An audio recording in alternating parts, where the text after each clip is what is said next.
sekarang kami menjelaskan mengembangkan seri-seri Android multimedia bahan ajar dengan SAC. Nah, kenapa hari ini kami sangat serius ya membicarakan seri-seri Android multimedia bahan ajar dengan SAC setelah ada ChatGPT. Sebelumnya kami sudah mendorong gitu. Tetapi kami tahu bahwa yang jadi masalah di SAC itu bukan membuat aplikasi, karena membuat aplikasi SAC itu sangat mudah ya. Yang jadi masalah konten ya. Yang jadi masalah itu adalah konten. Nah, ini yang perlu sering kami ungkap, yang harus dipahami betul, terjadi perkembangan dan penyimpanan konten dan aplikasi. Desktop tetap akan ada ya, meskipun ini sudah sangat lama sekali. Kemudian internet ya, udah jelas akan cloud based content dan application. Nanti Bapak Ibu sekalian jangan heran, aplikasi-aplikasi cloud ya akan tambah menggurita di dunia ini ya. Tinggal kita harus memanfaatkannya dengan baik. Dan tantangan bagi para pengembang kita ya, developer di bidang programming, yaitu bersaing dengan mereka. Misalnya di bidang quiz, assessment, di bidang documentation management dan seterusnya ya. Ini jelas ini bakal sangat menggurita ya. Nah, kemudian aplikasinya mobile based content dan application. Nah, keistimewaan di mobile itu kontennya ada sebagian yang ada di mobile dan sebagian di internet. Kalau di desktop sudah sangat kecil sekali, kontennya ada di desktop. Sangat kecil sekali. Ya. Jadi di desktop misalnya dulu istilahnya computer based training, materinya ada di desktop. Ini kecil sekali orang belajar di desktop. Kecil gitu. Nah, tetapi belajar dengan konten lokal di mobile itu akan terjadi. Jadi kombinasi ini akan terjadi. Ya. Ini luar biasa sekali. Kemudian SAC ini yang perlu kami jelaskan, yaitu ada image dan desain layout, dan tool untuk mendukung desain layout dan image untuk SAC ini sangat banyak. Kasusnya Canva, PowerPoint gitu. Kami memakai biasa antara PowerPoint atau Canva ya, untuk desain layout. Jadi desain layout kami tidak lakukan langsung di SAC. Ya. Karena fasilitasnya jelas sangat terbatas, karena bukan tujuannya untuk desain. SAC interaksi objek, kemudian animasi, di sini ada mengandung, kemudian video dan audio. SAC memungkinkan kita tambahkan aplikasinya ada video dan audio. Dan keahlian video dan audio sekarang sangat diperlukan sekali ya.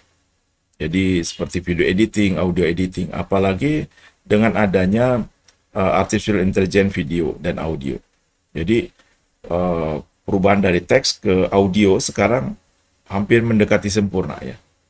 Kemudian ada PDF ya.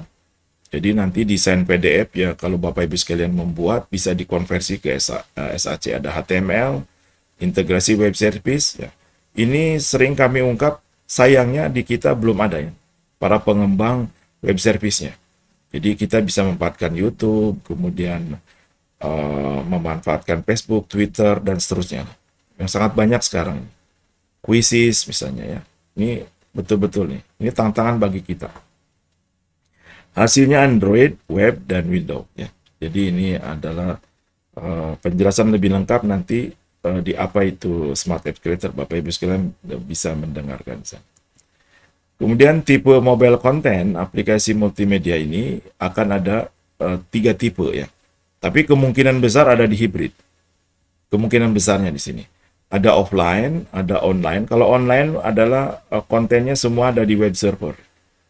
Nah, ini jadi masalah, kita harus memikirkan web server. Nah, ini cukup jelimet karena ya memikirkan kita punya hosting sendiri, server sendiri. Ini rumit, cukup rumit. Nah, kemudian kalau offline adalah jelas kita tidak memikirkan apa-apa, kontennya semua di lokal, ya di handphone.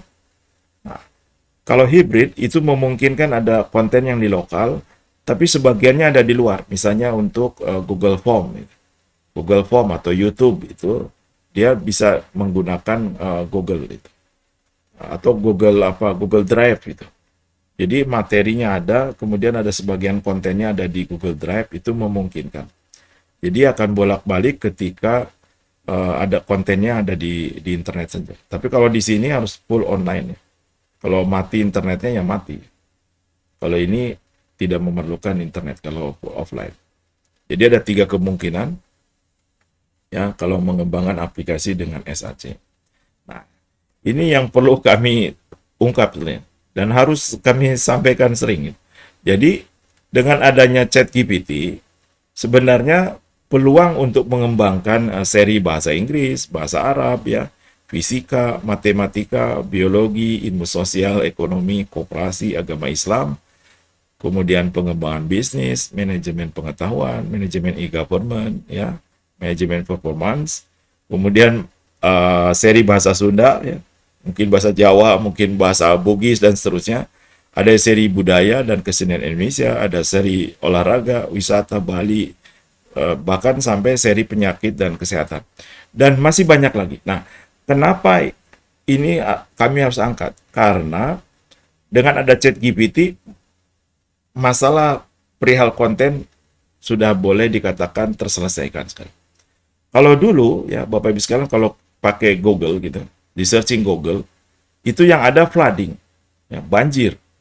Jadi kita tanya perihal misalnya manajemen pengetahuan gitu, jawabannya 1000 gitu. Jadi kita sulit mencerna apalagi yang baru mau mulai. Seperti kami sekarang ini buku knowledge management atau manajemen pengetahuan sangat banyak gitu. Kami jadi sulit gitu. Bagaimana membuat definisi.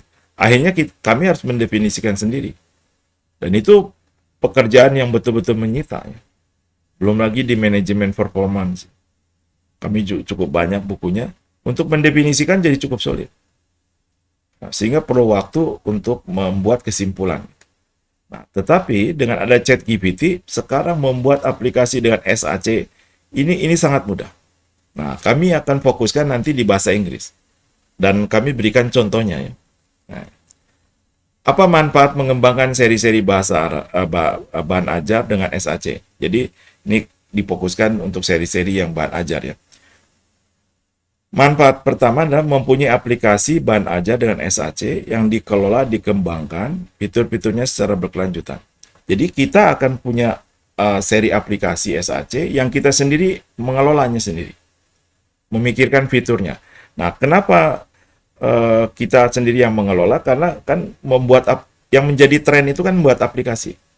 Kalau misalnya PowerPoint, itu tidak buat aplikasi. Kemudian kalau Canva juga sama ya.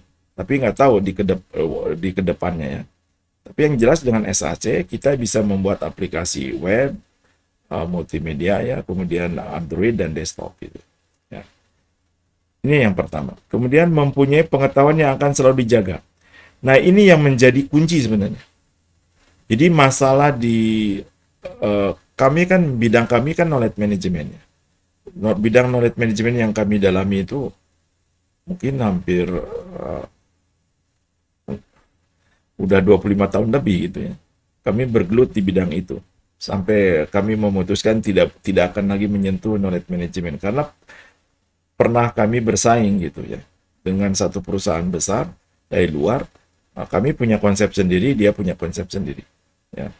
Jadi tendernya dibatalkan gitu sehingga kami nggak pernah sentuh beberapa tahun knowledge management ya. Ini akan dijaga nih. Jadi kita akan punya motivasi menjaga pengetahuan dan meningkatkannya. Dan kami cek ya. Kami cek dengan kami kan menulis buku ya. Menulis buku dengan seorang profesor di ITB perihal personal knowledge management. Nah, ini kan tulisan yang ditulisnya kan udah lama gitu ya. Nah, kemudian kami tanyakan lagi kembali ke ChatGPT dan kami rancang strukturnya seperti yang kami inginkan ya. Jadi yang berbeda dengan yang dulu. Itu luar biasa gitu ya. Jadi wah kata saya ini luar biasa sekali sehingga kami sendiri yang dulu telah menulis ya akhirnya mau nulis lagi gitu ya. Tinggal nanti dimodifikasi gitu. Ya, ini akan terjaga. Mempunyai peluang baru. Nah, jadi dijaga ilmunya satu ya. Tapi malahan ada peluang baru ya. Akhirnya untuk mengembangkan monetisasi pengetahuan. Jadi aplikasi yang dibuat itu kan ada konten. Nah, kontennya itu hanya menjadi peluang baru monetisasi pengetahuannya. Bukan aplikasinya ya.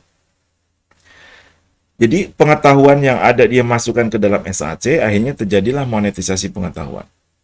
Ya, tempatnya kan sudah sangat banyak sekarang ini, monetisasi pengetahuan. Kalau online, ya misalkan seperti Udemy, Coursera, dan seterusnya ya. Di Indonesia pun sudah mulai tumbuh ya. Bisa online learning, online training, bisa training langsung, ya kursus-kursus bidang pengetahuan yang didalami. Ini akan tumbuh nih. Ya.